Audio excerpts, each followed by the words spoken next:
Carissima Chiara, potresti parlare del contributo che noi possiamo fare alla piena unificazione delle Chiese? Ecco, chiede che contributo specifico possiamo dare all'unificazione delle Chiese. Ora, il nostro contributo va visto in tutto il campo dell'ecumenismo. E noi sappiamo come c'è il dialogo della carità, è molto importante, iniziato forse ancora ai tempi di Atenagora, quando Papa Paolo è andato da Atenagora e viceversa. Ecco, il dialogo della carità che aiuta a far sì che ci sentiamo fratelli e ci aiutiamo. Poi c'è la preghiera comune, che ha un altro dialogo con Dio, che passa attraverso Dio. Anche questo molto importante, soprattutto in gennaio, quando noi abbiamo la settimana di preghiera. Poi voi sapete tutti che c'è il dialogo teologico che è fatto da esperti, anche quello prosegue, nonostante certi dicano che l'ecumenismo non va avanti, invece va avanti. Noi portiamo un dialogo nuovo. Questo dialogo nuovo che noi portiamo, di cui anche le nostre autorità sono al corrente, è il dialogo del popolo. Perché è venuto fuori questo dialogo del popolo?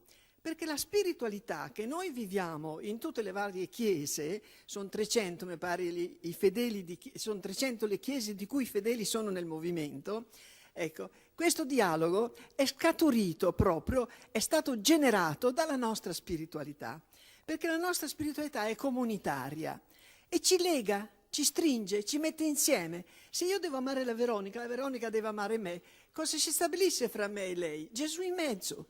Ma Gesù allora ci lega. E come Paolo dice, ma chi mi separerà dalla carità di Cristo? Così anche noi diciamo, chi mi separerà dalla Veronica, dalla carità? È la carità che ci unisce, è Cristo stesso che ci unisce. Quindi nessuno potrà separarci se noi andiamo avanti con la nostra spiritualità.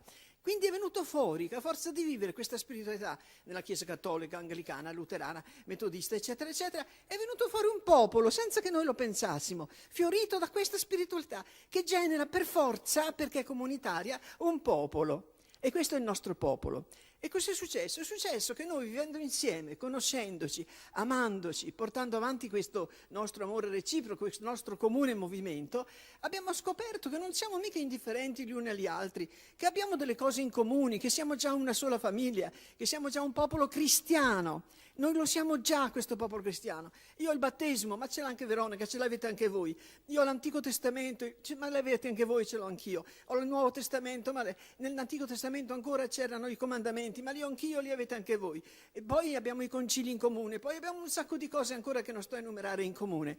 Ora, se abbiamo tutto questo comune, perché stiamo indifferenti gli uni agli altri e non ci mettiamo insieme come in una sola famiglia e in un solo popolo? Questo è quello di caratteristico che noi portiamo. Quindi il contributo che noi portiamo è essenziale, è essenziale. D'altra parte non è noi che lo portiamo, è un carisma venuto dal cielo per questo tempo, che è il tempo ecumenico, e che è proprio il carisma dell'unità. Quindi ha molto, molto, molto a che fare con l'ecumenismo. Questo volevo dirti. Grazie.